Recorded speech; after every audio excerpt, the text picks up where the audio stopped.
La clé est de ne fréquenter que des personnes qui vous élèvent, dont la présence fait ressortir le meilleur de vous-même. Vous avez probablement déjà entendu l'expression « Vous êtes la moyenne des 5 personnes avec qui vous passez le plus de temps ». Aujourd'hui, nous allons explorer cette idée à travers une perspective stoïcienne. Nous allons discuter des 7 types de personnes qui peuvent dévier votre progression dans la philosophie stoïcienne et comment naviguer dans ces relations difficiles. Avant de commencer, j'apprécierais que vous aimiez la vidéo afin de m'aider à continuer à répandre la philosophie stoïcienne. Si vous n'êtes pas abonné, je vous recommande de vous abonner et d'activer la cloche pour ne manquer aucune vidéo. Type de personne numéro 1. Le râleur. Nous avons tous ce proche, collègue ou ami qui trouve toujours à redire, que ce soit sur la météo, son travail ou même la nourriture dans un restaurant populaire. Ils ne ratent jamais une occasion d'exprimer leur insatisfaction. Maintenant, vous vous demandez peut-être, pourquoi devrais-je m'en soucier? Je peux juste les ignorer. Eh bien, c'est plus facile à dire qu'à faire. Être constamment exposé à une telle négativité a un effet drainant sur votre bien-être mental. C'est comme un robinet qui fuit, épuisant lentement votre réservoir d'énergie émotionnelle. Le stoïcisme nous enseigne à nous concentrer sur des solutions actionnables plutôt que de ressasser les problèmes. Par exemple, imaginez que vous travaillez sur un projet avec une personne qui se plaint sans cesse. Chaque réunion devient une session épuisante de doléances sans dialogue constructif. L'impact. Le moral de l'équipe décline, vous êtes distrait de la recherche de solutions pratiques et vous risquez de vous désenchanter de plus en plus du projet, voire de la vie en général. Comment le stoïcisme nous aide-t-il à gérer un râleur? Plusieurs stratégies s'offrent à vous. D'abord, limitez autant que possible votre exposition à cette personne. Si cela n'est pas possible, peut-être parce qu'il s'agit d'un membre de la famille ou d'un collègue, votre deuxième option est de prendre de la distance mentale pendant leur diatribe. Pensez à leurs plaintes comme à une tempête passagère, bruyante et perturbante, mais finalement temporaire et impuissante, face à la montagne inébranlable qu'est votre tranquillité intérieure. Votre troisième option est de rediriger la conversation vers des solutions ou de changer de sujet pour aborder quelque chose de plus constructif. Comme l'a dit Marc Aurèle, tu as pouvoir sur ton esprit, pas sur les événements extérieurs. Réalise cela et tu trouveras la force. Cette sagesse stoïcienne intemporelle nous encourage à protéger notre paix mentale avec diligence, en veillant à ce que la négativité des râleurs chroniques ne nous éloigne pas de notre chemin de résilience et de vertu. Type de personne numéro 2. Le créateur de drames. Imaginez que vous naviguiez dans la vie comme un navire voguant sur des eaux calmes, mais que vous rencontriez ensuite le tourbillon connu sous le nom de créateur de drames. Cette personne semble avoir une série interminable de crises, de conflits ou de controverses. Et comme un tourbillon, ils ont une capacité inquiétante à vous aspirer dans leur vortex de chaos. Au début, vous pourriez être attiré par l'énergie du créateur de drame, confondant celle-ci avec de la passion ou de l'excitation. Cependant, vous réaliserez vite que côtoyer ce genre de personne revient à naviguer un navire en pleine tempête, épuisant et dangereux. Ce qui rend la gestion des créateurs de drames si difficile, c'est que leurs crises peuvent souvent sembler être les vôtres. Leur chaos est contagieux. Vous pourriez même vous retrouver impliqué dans des conflits auxquels vous n'aviez aucune part au départ. Prenons un exemple pratique. Vous avez un ami qui se dispute fréquemment avec d'autres personnes de votre cercle social.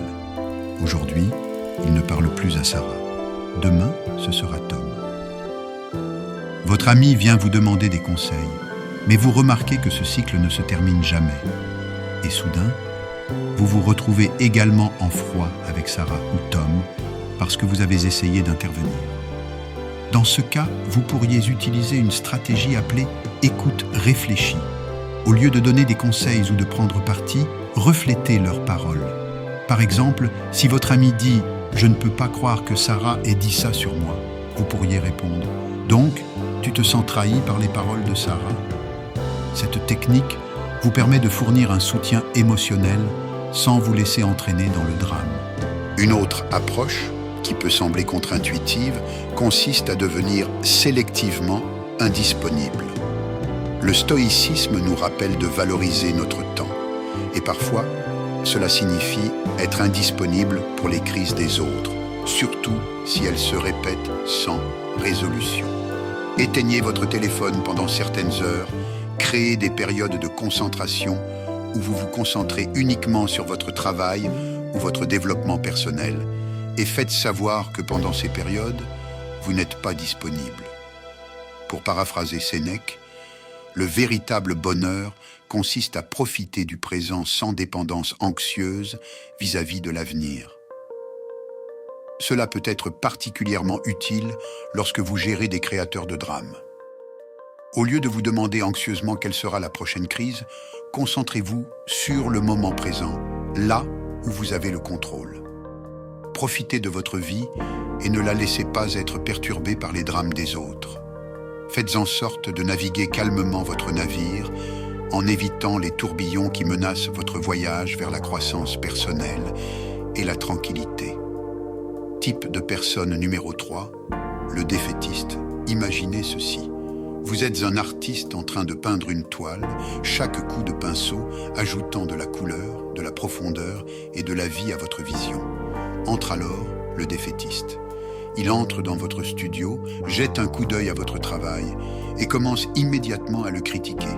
Es-tu sûr de cette couleur? Cela ne semble pas réaliste. Tu sais, la plupart des artistes ne réussissent jamais. Leurs paroles, comme des touches de peinture grise, commencent à ternir votre toile vibrante. Ce n'est pas une critique constructive, qui peut être précieuse. Au contraire, c'est une aura persistante de doute et de négativité. Par exemple, disons que vous êtes enthousiaste à l'idée de poursuivre une nouvelle carrière. Vous avez fait vos recherches, parlé à des professionnels du domaine et peut-être même suivi quelques cours préliminaires. Lorsque vous partagez votre enthousiasme avec le défaitiste, il vous énumère rapidement toutes les raisons pour lesquelles cela ne fonctionnera pas.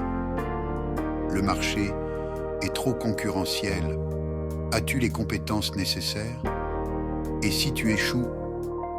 Rapidement, leurs doutes commencent à vous gagner. Et la vision assurée que vous aviez commence à vaciller. Comment gérer un défaitiste, surtout s'il s'agit de quelqu'un de proche? Une méthode peu conventionnelle mais efficace consiste à leur demander des conseils au lieu de simplement partager vos projets ou aspirations. Lorsqu'une personne est placée dans un rôle de conseiller, elle est moins susceptible d'attaquer vos idées de front et pourrait offrir des retours plus constructifs. Une autre méthode consiste à inverser le scénario grâce à une technique appelée confrontation positive. Au lieu d'absorber leur négativité, défiez-les de proposer des solutions. S'ils disent « Tu ne pourras jamais changer de carrière à ce stade », répondez par « C'est une perspective intéressante ». Comment, selon toi, quelqu'un pourrait réussir un changement de carrière? Cela non seulement dévie la négativité, mais encourage aussi une conversation plus constructive. Souvenez-vous des mots du philosophe stoïcien Épictète. Nous avons 2 oreilles et une bouche, afin que nous puissions écouter 2 fois plus que nous ne parlons. Écouter ne signifie pas absorber toute la négativité des autres. Cela signifie discerner les conseils utiles du simple bruit. Lorsque les défaitistes commencent à assombrir votre toile de vie avec leurs doutes, prenez du recul, écoutez, réfléchissez et continuez à peindre votre propre vie avec les couleurs qui vous parlent. Ne laissez personne transformer votre chef-d'œuvre vibrant en un paysage terne. Type de personne numéro 4, la victime. Imaginez la vie comme une partie d'échecs. Chaque joueur a les mêmes pièces et le même objectif, mettre le roi de l'adversaire en échec et mat. Vous réfléchissez de manière stratégique, faites des sacrifices et prenez des risques. Cependant, la victime blâme le plateau, les pièces ou même son adversaire pour chaque mauvais coup qu'elle fait. À ses yeux, elle est perpétuellement en échec et mate, non pas à cause de ses choix, mais à cause d'une force externe qui travaille contre elle. Son récit est une histoire interminable de malheur, avec elle-même dans le rôle du protagoniste impuissant. Je n'avance pas dans mon travail parce que mon patron ne m'aime pas, ou encore, je n'arrive pas à être en forme parce que j'ai de mauvais gènes. Il est crucial de noter que certaines personnes font face à de réelles difficultés et à des problèmes systémiques. Cependant, la victime dont nous parlons utilise sa situation comme une excuse permanente, refusant de prendre la moindre responsabilité pour ses actions ou l'absence d'action. Type de personne numéro 6, le manipulateur. Imaginez votre vie comme un scénario de film. Vous êtes le personnage principal et vous avez une idée de la manière dont votre histoire devrait se dérouler. Où sont les rebondissements qui sont vos alliés et mentors? Et à quoi ressemble votre acte final? Entrez en scène le manipulateur, le producteur dans l'ombre qui réécrit subtilement votre scénario sans que vous ne vous en rendiez compte, jusqu'à ce qu'un jour, vous découvriez que votre histoire a dévié de son cours. Le manipulateur est habile dans l'art de la manœuvre émotionnelle ou psychologique.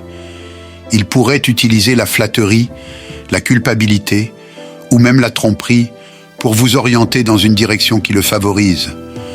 Vous pourriez avoir un ami qui réussit toujours à vous faire payer le dîner en disant quelque chose comme « Tu sais, j'ai passé un mois difficile et tu as tellement de succès, cela ne signifierait pas grand-chose pour toi, mais ça améliorerait ma journée. » Au fil du temps, vous réalisez que votre générosité a été exploitée, mais il est difficile de le dénoncer parce qu'il a présenté cela comme une faveur à un ami dans le besoin.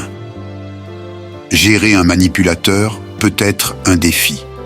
Une méthode pour contrer leur tactique est ce que certains experts appellent le brouillard. Cette technique consiste à accepter toute vérité dans les propos du manipulateur, mais à refuser de céder à la coercition émotionnelle. Si on vous dit « tu réussis tellement bien, tu devrais payer le dîner », vous pouvez répondre « tu as raison, je réussis bien, mais partageons l'addition comme d'habitude ». Une autre approche consiste à définir des limites claires et à les faire respecter. Si le manipulateur veut que vous lui prêtiez de l'argent ou que vous vous engagiez dans des tâches qui vous mettent mal à l'aise, apprenez à dire non de manière assertive. Gardez un ton calme et des mots clairs. Je ne peux pas prêter d'argent, mais je suis là pour t'offrir un soutien émotionnel. Cela définit une limite tout en maintenant l'amitié. En s'inspirant de la pensée stoïcienne, Épictète nous a averti que nous ne pouvons pas choisir nos circonstances extérieures, mais que nous pouvons toujours choisir comment y répondre. Le manipulateur prospère sur vos réactions prévisibles.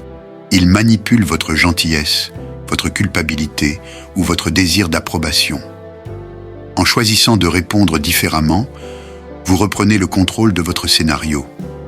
Si vous découvrez qu'un manipulateur rôde dans votre vie, souvenez-vous que c'est vous qui tenez le stylo. Votre histoire vous appartient, et bien que la distribution puisse inclure une variété de personnages, le parcours du protagoniste, votre parcours, doit toujours être guidé par vos propres valeurs et décisions. Reprenez votre scénario et ne laissez personne manipuler le récit de votre vie. Type de personne numéro 7, le vampire du temps. Imaginez votre routine quotidienne comme une symphonie soigneusement orchestrée. Chaque instrument représente une tâche ou un engagement, et lorsqu'ils sont joués ensemble, ils créent une harmonie équilibrée. Mais ensuite, le vampire du temps se joint à vous, jouant faux, noyant votre mélodie et transformant votre belle composition en un bruit discordant. Le vampire du temps n'est pas nécessairement malveillant. En fait, il peut sembler tout à fait inoffensif. Cela pourrait être un collègue qui vous interrompt constamment avec des questions triviales, transformant votre journée de travail productive en une série de moments fragmentés. Ou bien un ami qui vous invite à d'innombrables événements sociaux auxquels vous n'avez aucun intérêt, vous faisant vous sentir obligé d'y assister. drainant ainsi votre temps et votre énergie. Ces interactions peuvent sembler insignifiantes sur le moment, mais leur effet cumulatif peut être profondément perturbant. Alors, comment protéger votre symphonie du sabotage d'un vampire du temps? Une stratégie efficace est la technique Pomodoro, une méthode de gestion du temps qui consiste à diviser votre travail en intervalles, traditionnellement de 25 minutes, séparés par de courtes pauses. Pendant ces intervalles, vous faites clairement savoir que vous ne devez pas être dérangé, ce qui établit une limite et protège vos moments les plus productifs. Si vous avez affaire à un vampire social du temps, souvenez-vous que dire non est non seulement acceptable, mais essentiel pour votre bien-être. Au lieu de fournir, comme l'a dit Sénèque, la vie, si elle est bien vécue, est suffisamment longue. Le stoïcisme nous enseigne que le temps est l'une de nos ressources les plus précieuses, une ressource qui doit être allouée judicieusement. C'est la toile sur laquelle nous peignons le portrait de nos vies, et nous devrions être extrêmement sélectifs quant à qui et à quoi mérite un coup de pinceau. Dans la grande composition de votre vie, assurez-vous que chaque note, chaque instrument, chaque mélodie s'aligne sur votre objectif supérieur. Ne laissez pas l'intrusion cacophonique d'un vampire du temps perturber votre symphonie. Tenez fermement la baguette et dirigez votre vie avec intention en veillant à ce que chaque instant soit une note bien jouée dans votre chef-d'œuvre harmonieux. Alors que nous arrivons à la conclusion de notre exploration des personnages qui peuvent dérailler notre chemin vers la résilience et la sagesse stoïque, n'oublions pas que la conscience de soi est la clé. Il est facile de reconnaître ces types de personnes chez les autres, mais la tâche plus difficile et éclairante est de regarder en nous-mêmes. Est-il possible que vous jouiez involontairement l'un de ces rôles dans la vie de quelqu'un d'autre ? Souvenez-vous que le stoïcisme ne consiste pas seulement à naviguer dans le monde, mais aussi à se comprendre et à s'améliorer soi-même. Si la discussion d'aujourd'hui a déclenché une prise de conscience, une épiphanie ou même simplement un peu d'introspection, j'aimerais avoir vos retours dans la section des commentaires. Écrivez vos réflexions, partagez vos expériences et engageons ensemble un dialogue qui nous enrichit tous. Alors, jusqu'à la prochaine fois. Que vos choix soient alignés avec vos vertus, que vos actions reflètent votre sagesse et que votre vie soit le chef-d'œuvre que vous êtes destiné à créer.